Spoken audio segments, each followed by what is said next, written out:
Se dependesse do ex-presidente Jair Bolsonaro, a terra indígena Yanomami não existiria. Quando era parlamentar, ele atuou para impedir a demarcação do território. Sua justificativa era que os indígenas poderiam se separar do Brasil e fundar um país independente com a ajuda de organizações não governamentais. Essa ideia não tem qualquer lastro na realidade, segundo especialistas ouvidos pela reportagem, mas está presente na cultura do Exército Brasileiro. Em 1995, o coronel Carlos Alberto Lima Mena Barreto publicou o livro chamado A Farsa Yanomami, em que alertava para o suposto perigo do separatismo. Em janeiro deste ano, Bolsonaro também falou em farsa ao se referir à crise humanitária dos Yanomami. Realmente, o Bolsonaro pôs isso no centro dos atos dele, né?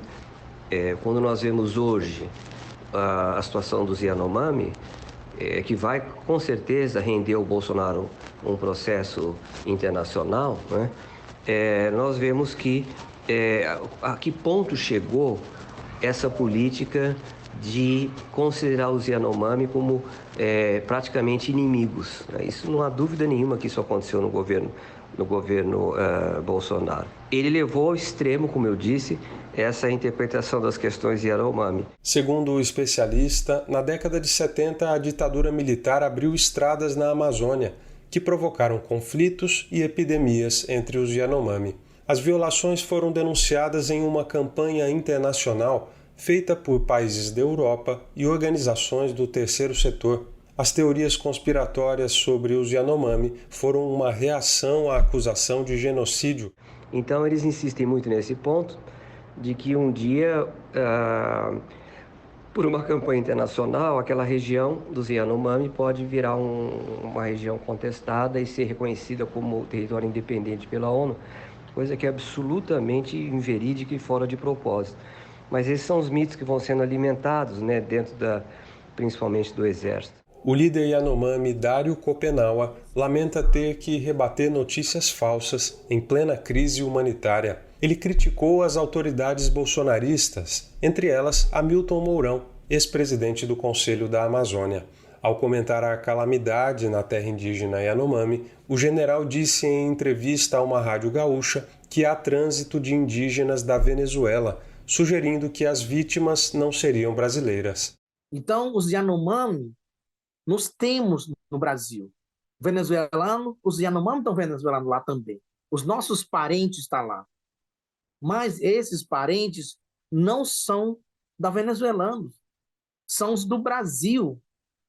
Repetindo, são do Surucucu, são brasileiros, Caianaú, Parafuri, Romoche, são do brasileiro. Cataroá, são brasileiros. Então, isso é uma mentira. Eles estão mentindo nas redes sociais, estão mentindo na imprensa.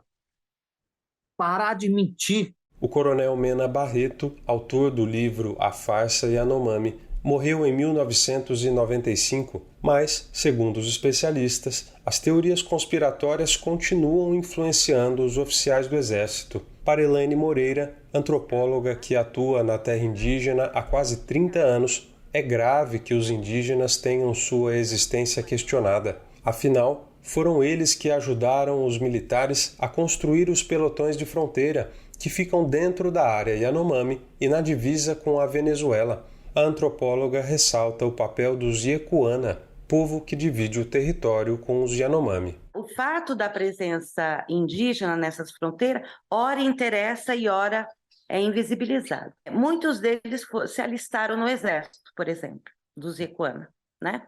E era muita conversa com eles, que eram jovens soldados, e com os mais velhos ali, que tinha uma grande dependência do conhecimento desses soldados indígenas do território. Então, é uma região muito turva, né, do rio Auaris, ali tem cachoeiras, etc. Quem tinha esse conhecimento do território eram os indígenas, né?